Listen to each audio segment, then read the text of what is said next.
If I sell a few of my watches, I could buy this. No, stop looking at watches and get back to work. Come on, you know the client wants the video edited by the end of the day. Why don't you review one of those fashion watches? They've offered piles of cash over the years, and you've always ignored them. You really deserve to buy that watch, darling. You know you want to. Come on, don't listen to him. You know those fashion watches are rubbish. Do you know what isn't rubbish, old boy? Massive heaps of lovely cash. Whatever you do, don't sell any more watches. Your precious Fortis, that beautiful Tudor you have. Come on, you're only going to regret it. Besides, do you need another watch? Of course you do. You're nothing without a shiny new timepiece. I bet some of those watch enthusiasts might actually take you seriously once you get rid of all those ghastly, cheapo watches. Don't listen to him. He's an elitist watch snob trying to compensate for his tiny, eeny-weeny little... Whoa, stop talking. I do not want to hear about Hugo's private parts, okay? Please, thank you. What? I was going to say hands. Excusez-moi, they're not tiny. They're just refined, unlike you disproportionate humans with your pointless hair and blunt little teeth. Okay, please stop, both of you. I cannot think about watches all day. I need to get on with my work. Sure thing, handsome, but don't forget, you're Muslim. Suit yourself, darling. But without that new watch, you'll never reach the A-list like moi. You know, private trailers, champers by the case, a star of one of the biggest franchises of all time. Not that I actually care. Tudor pig.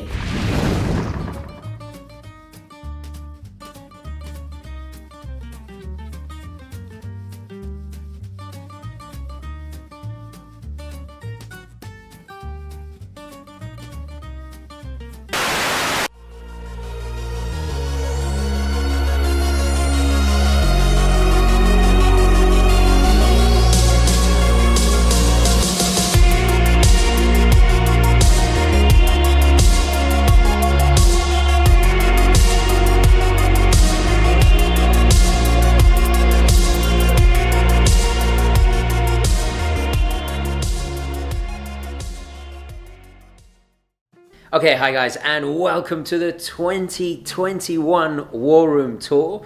I'm going to share with you some of the changes, some new items that I've added, and I won't include others that are a bit more obvious, like the Queen Mary. So have a look back at my previous War Room Tour from last year. I'll do a quick wristwatch check. I'm wearing I'm calling it the Dr. No, the Seiko Dr. No, because of course it is inspired by the Submariner, the Rolex Submariner from the film Dr. No, the 6538, and I have it on the Valor strap from Wrist Candy Watch Club. Aesthetically, I think it works. Anyway, talking of Submariners, at the end of this video, after I've done my little tour, I'm going to share with you my Submariner dilemma, because I'm thinking of selling my Tudor and getting a Rolex, and as you guys know, I'm trying to consolidate my collection, so I'm thinking of selling two pieces and buying a very particular Submariner, so I thought I'd discuss that with you guys. Anyway, where should we start? Let's start at the desk and then we'll move our way around. So you've seen the lightbox area here. A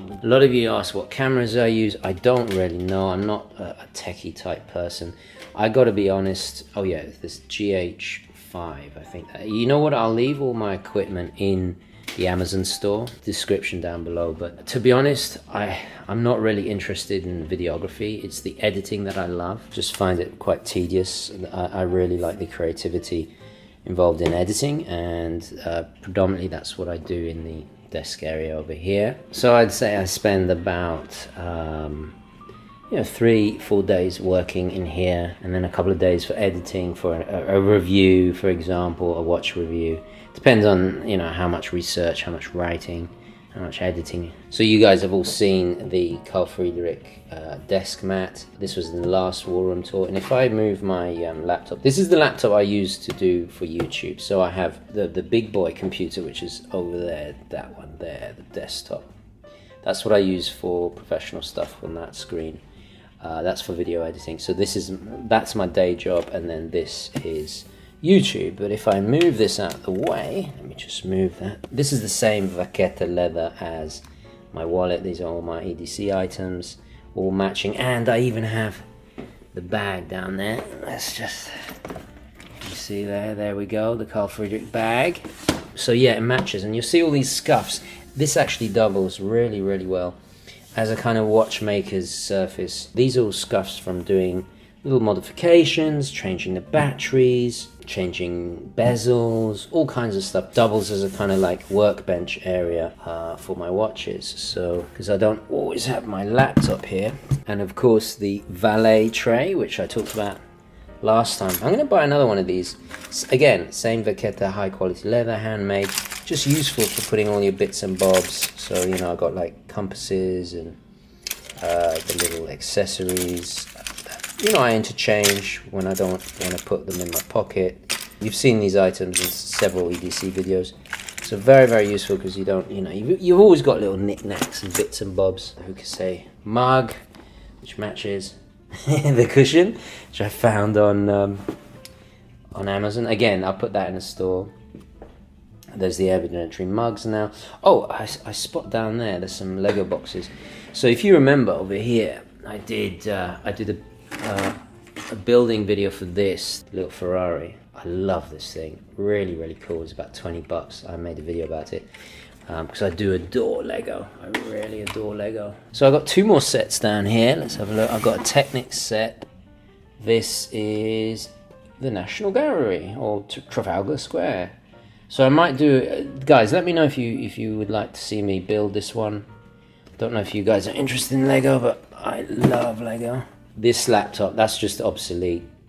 So I use it just to cycle my art backgrounds. A lot of these you have been asking about, they are all public domain. You can download them free. Just go from Wikipedia in high definition or directly from various museums. So I've got artwork from the Met, National Gallery, Musée d'Orsay in France, the Louvre, all of it. The great thing is it's all public domain, so you can have your favorite artists. That's from Germany. That's from the Valhalla Mausoleum, I think it is, or Museum. Do correct me if I'm wrong. You know, you got Mondrian, of course.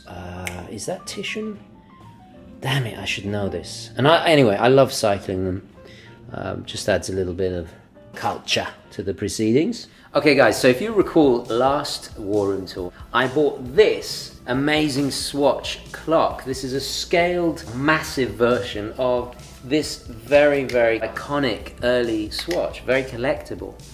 And lo and behold, I actually found a working, because the mechanism on that unfortunately stopped working, a working original. Pristine, new old stock condition, Shakespeare on the dial. Yeah, it's ticking away. I haven't worn it. I'm keeping it in the package, which is kind of ironic because these were supposed to be, you know, affordable and collectible, but they're now very rare and collectible and desired in a whole new way. So really, really cool.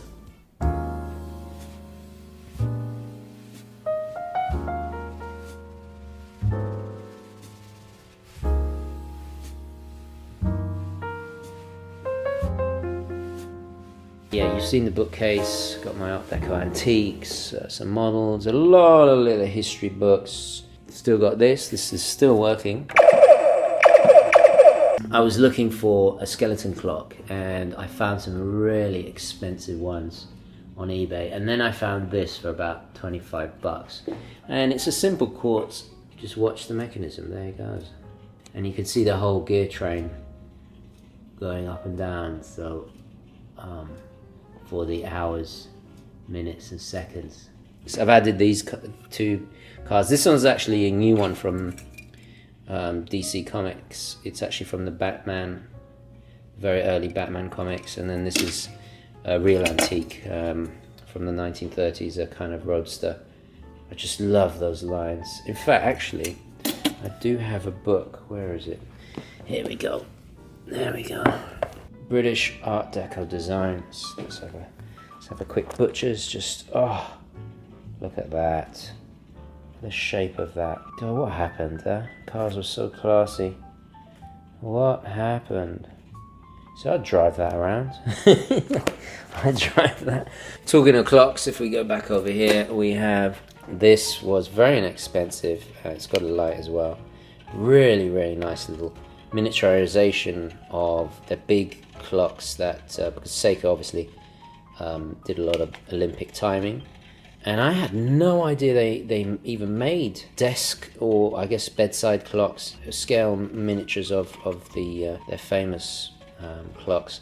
And it's got, I think it's got an alarm and everything, so it's pretty nifty, very, very cool. I had no idea they did this. I was actually reading about the history of Seiko, and I've always noticed this yellow clock, and so when I found it completely by accident on eBay, I was like, yes, I'm having that.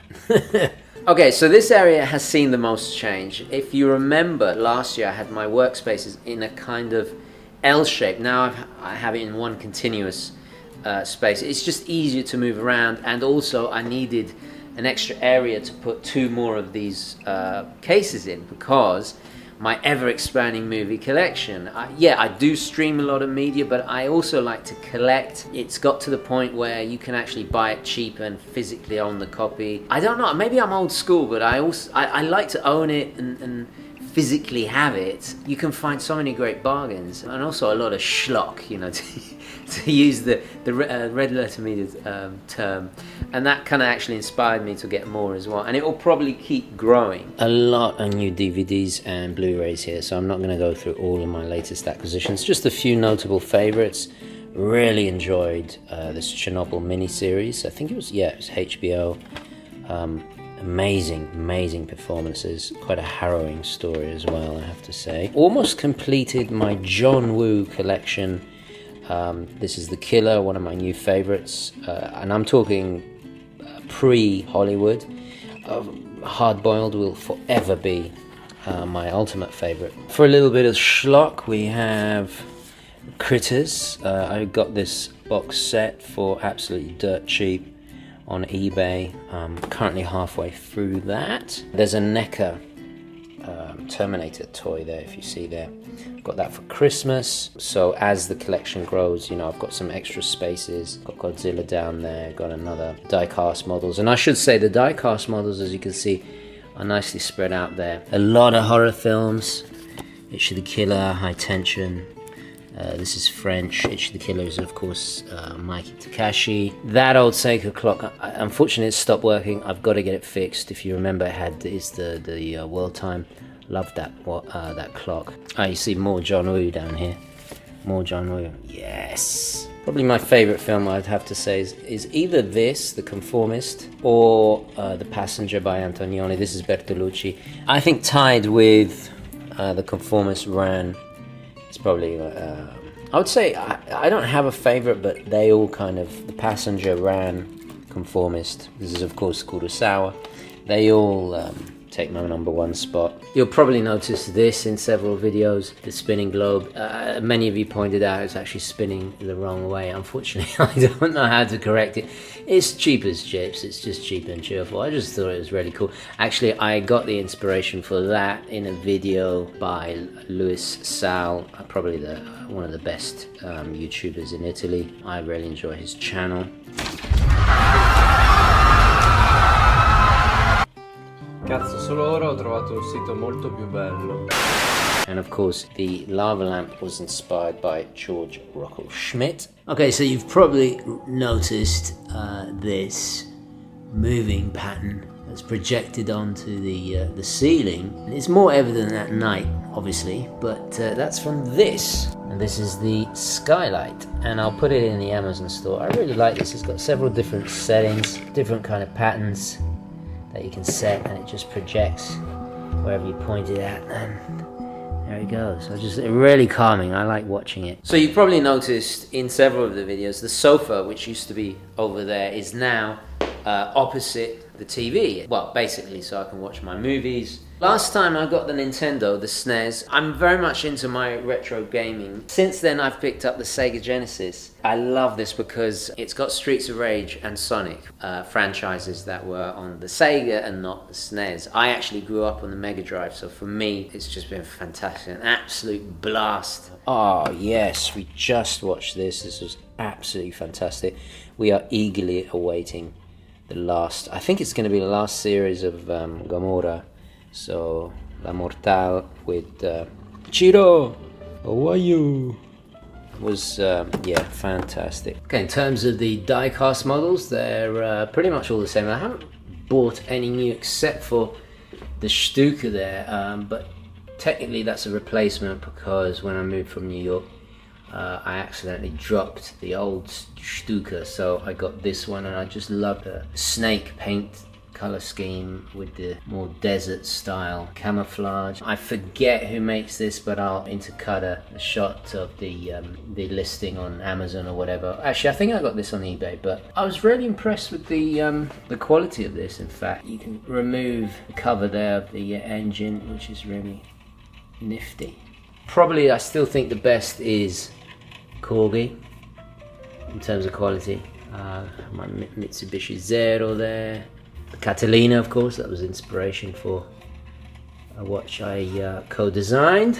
Okay, so you've seen this area over here, but perhaps you haven't seen this. Check this out. This is the green screen. Well, actually, when the curtain is down, it's a full green screen. I bought this originally to do projects, my day job outside of YouTube, and then I kind of got the idea, why don't we try it with Hugo? Hands, what? I was gonna say hands. It's starting to become. My good friend John, he gave me this. Thank you so much, John. This is an incredible book. I've always wanted it actually, and I've bid on it several times on eBay, lost. But then John just surprised me with this, and it's amazing because it's one of the richest history of Bolivar. You know, we've discussed it a million times, but for me it's Bolivar. It's a brand very close to my heart because of course I lived in Astoria for more than a decade. Grazie mille, John. Questo è veramente strepitoso. Ah, this is very cool. Look at this. Paul Newman wearing a Space View. How cool is that? The history of the Space View is amazing, guys. If you don't know it, have a look back at some of my older videos, but I still own it. Still proud to own it. So, as you guys know, if you missed my, well, some of you may have missed my last unboxing, but I'm trying to consolidate a lot of my watches and reduce my watch collection to 20 pieces. Now, right now, I'm probably double that, so I certainly have my work cut out for me. One of the things I'm contemplating is selling my Submariner, my Tudor Sub. This is my current Tudor Sub here. I do adore this watch. I've owned it for 2 years now. This is the 79190. Essentially, it's almost identical except for the details on the dial as the Rolex equivalent, which would be a 1680. Same dimensions. In fact, even the crown is exactly the same. This is signed with the Rolex crown there. It's a very good example of this particular model. It hasn't been over polished. It's in great nick. It is ETA based, so, and I do like that about the old Tudors because, and I can tell you from experience, servicing them is so much more affordable. I go to my independent watchmaker, and I think for my one of my old day dates, ETA based, was $200. You know, just needed a quick service. You know, it wasn't a complete overhaul or whatever. I dread to think what that would cost at Rolex. So these are some of the advantages. Also, I do love the old Rolex brand. Nothing against the new Black Bays. They're stunning watches. If you own one, well, I owned a Black Bay. They are amazing. But they don't have, for some reason, it's a bit like vintage Rolex as well. There's something special about them. I feel a closer connection to it. Also, I do adore the military history of Tudor. If you missed my old reviews when I went into the history, perfectly summarized by the Watch History book, specializing on Marine Nationale. Their military involvement was vastly greater than Rolex. Yes, of course, Rolex will always have those highly lusted after mil subs, but Tudor has been supplied to more military organizations in a higher quantity for a longer time than Rolex ever has. So I do like the connection. Also, of course, Tudor, the Tudor dynasty, the Rose, being born in London, having grown up, running around Hampton Court Palace on the weekends, visiting these places. You know, the history obviously means a great deal to me. So what sparked this off was, well, the acquisition of this. This is the 76213 Tudor Day date, champagne dial. I bought it from you. I replaced the two-tone bracelet with a Jubilee because I adore the Jubilee, as you guys know. So this is actually an aftermarket. I bought this because you guys know I have the full gold Rolex present day date with the linen dial. But that is solid gold, 18 karat. A little bit soft. So this is kind of like my beta day-to-day day date, and I love the day date complication. I didn't share the unboxing of this because I've bought and sold the Tudor Prince Date-Day so many times I didn't want to repeat myself. It still is, in my opinion, one of the best value Tudors out there. This is the last generation before it got replaced and updated with their new glamour, but I just think it's a little bit better value. Also 36 millimeters. I like the Cyclops. It gives me that Rolex feeling, but I know it's ETA again. Now you see I've got more watches. I've got 2 Tudors. So what I was thinking, I might sell my Submariner, the Tudor Sub, and buy a 2-tone Rolex Submariner, and also sell my 2-tone Datejust that I bought last December with the black tapestry dial. The one I would be considering is the 16613 blue dial with gilt 2-tone Submariner. I've always loved that. I think the blue is, you know, that spectacular sunburst blue. There are several things that my watch collection must have. A dress watch, a beater watch, this kind of thing. One of the requirements is a Submariner. And I didn't specify Rolex Sub or Tudor Sub. You know, I started the channel with my ceramic sub. My taste changed. I gravitate now more towards vintage Rolex and vintage Tudor. I wasn't always like that. Tastes naturally change. That's normal. I'm sure we all go through it. So this Submariner has actually almost doubled in value in the last 3 years. Rebuying it is going to be very, very difficult if I regret the decision. But then again, a lot of money goes towards the Rolex Submariner, and of course I have the Datejust money, so I probably have some change left over, which I've got 1,000,001 projects outside of watches and outside of YouTube that I want to spend money on, and then that would tick a lot of boxes of it's 2-tone, it's a Submariner, it's a great everyday watch, solidity of the steel sections, which I always love the way, you know, on 2-tone watches, the gold is on the bezel and in the center of the bracelet. So a lot of the impact is on the case, which is steel, obviously stronger than gold. But then you get the luxurious look and the color of gold, which I adore because, you know, it matches signet rings, it matches wedding rings, it matches pendants, chains, that kind of stuff. It's so much more versatile. And I don't know, for me, I got a strong yearning for gold and 2-tone watches. I don't know. Maybe it's because I'm an 80s baby, you know, loads of money. Not, well, I'm not like that, but I mean, that generation, it's imprinted on such a deep level, I cannot escape it. The disadvantage is obviously, you know, it's going to be very, very difficult ever to find an example as good of a condition as this is. The cost of Tudor Submariners is always escalating dramatically, almost as much as its bigger brother Rolex. So what do you think of 2-tone watches? Do you think they're tacky? Do you like them? Do you not? Do you think I should do this? Or it's going to be a mistake in selling 2 Rolexes and to have one? Or will I actually enjoy that 2-tone even more? It's the kind of watch I can see myself on a beach, you know, suntan, tutto bronzato, sipping on sambuca in Italy, right?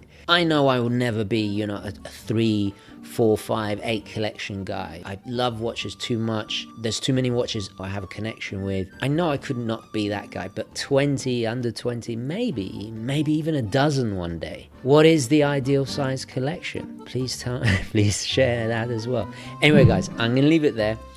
Thoughts, queries, comments, all the rest of it down below. Please do not forget to like this video. Very important indeed. And I will catch you in the next one. Okay, ciao.